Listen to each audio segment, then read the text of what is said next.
Hi there and welcome back to another video. My name is Aaron Day and today I want to show you an example day of eating of what it might look like to eat around 1,800 calories on a ketogenic low carb style diet.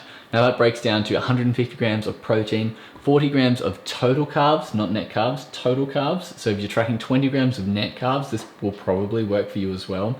And 115 grams of fat. This will typically work for a lot of males and probably a lot of females too, depending on your muscle, depending on your metabolism, and depending on your age. So if this is going to work for you, there is a free PDF for all of the recipes in the description below. So go ahead and download that one. I remember I spent a lot of time in this phase when I was doing my dieting from 25% body fat down to 15% body fat. So give it a try and see if it works for you. If it doesn't, there's plenty of other videos linked up here that you can go and check out and find an example day of eating that might work for you. Now again, if these macros don't work for you, what I want you to do is I want you to put your macros in the comments of this video so that I know what to make next. I had a lot of comments from my previous videos to make something that was a little bit more suitable for the guys who watch this video. So hopefully these recipes are not only easy but super delicious, and they give you a bit of inspiration going forward in the kitchen in your own diet too. So again, I don't want to waste too much more of your time. Let's get started.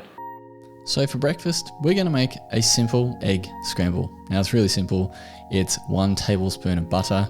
I've got some organic salted butter. It doesn't matter what kind of butter you use because you're cooking with it. It doesn't matter too much. So salted butter goes into a medium hot pan there. You want to move it around so you get that butter coating the bottom of the pan. We've got 4 large eggs that I'm just placing in there. And before the eggs get, or the egg whites get a chance to cook, you want to, just move them around. If you have a better way of making scrambled eggs, definitely use that. But that's the general gist of it. We're putting some scrambled eggs on the side of a plate, just cutting up some green onions. And I've taken away that white really oniony bit and just using mostly the green section. And I'm also adding a bit of a side salad to it. So it's just a mix of different lettuce leaves and some balsamic vinegar over the top. Really filling, really delicious. I use this recipe a lot and it's really helpful to just have a really simple, easy, healthy breakfast. So the next recipe is a beef and avo bowl with sour cream. Now we're adding some mushrooms to it just to give a little bit of a different texture to the beef. And instead of beef, I'm actually using kangaroo. Now kangaroo is a really good grass-fed, cheap, sustainable option here in Australia. If you don't have kangaroo, then maybe venison might work, or even just beef. So we're adding some garlic powder to it. We're also adding some paprika and cumin. So kangaroo in general really loves those types of flavors, those woody, like earthy flavors. And by itself, it doesn't taste that fantastic. So it's good to sort of mix it up and make it taste like something else. We're moving the kangaroo over to the side of the pan, adding the mushrooms in and a little bit of chicken stock just to, bring down those mushrooms so it gives it some flavor and some bounce instead of, frying absolutely all the liquid out of the mushrooms. Now put that into a bowl. We're going to measure out probably about half an avocado, and the avocados here in Australia, generally half of an avocado is about 70 grams, or just over 2 ounces. So depending on the size of the avocados in your area, that will depend on how much avocado you want to add to it. But I'm just slicing it in the skin and then using a spoon to separate that from the bottom and then just placing that into the bowl as well. I'm also adding some sour cream on top. Sour cream really gives it, I guess, like a faux Mexican sort of taste to this dish. But add whatever you like. Sour cream is a really great option. You could even add yogurt. You could add heavy cream. If you don't have sour cream, that's also a good option. And just cover that with a few of the other spices that you used in combination with the beef, and definitely some salt and pepper.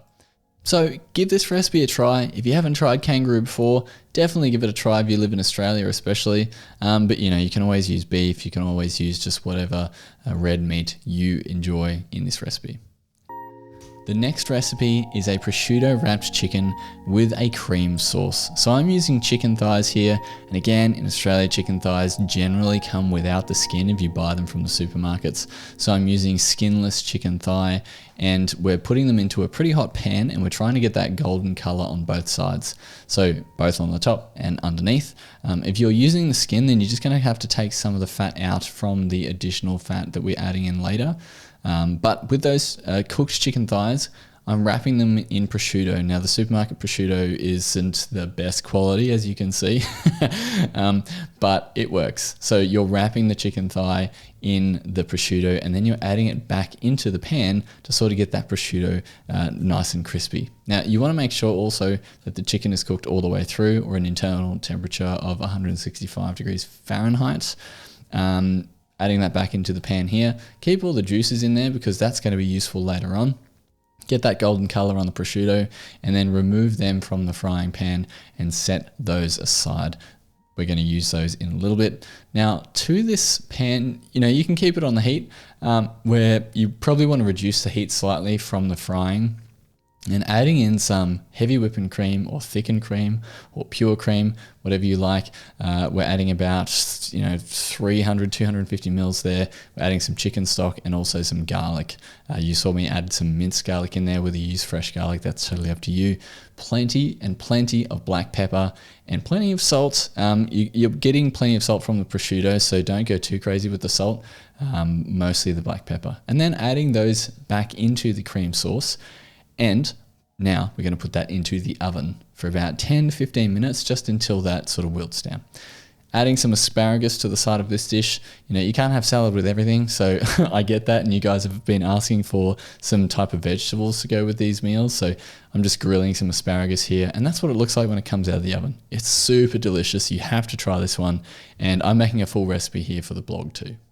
Now, if you've got a bit of a sweet tooth like me, then adding some Greek yogurt and a few blueberries at the end of your day, or maybe that's as a snack throughout the day, wherever you place it, that's up to you. But it's a really good idea to be able to just have whole foods. So yogurt and blueberries, really great addition to the day. So what did you think of the recipes? I really love that recipe with the chicken thigh and the prosciutto. That one's been a real favorite.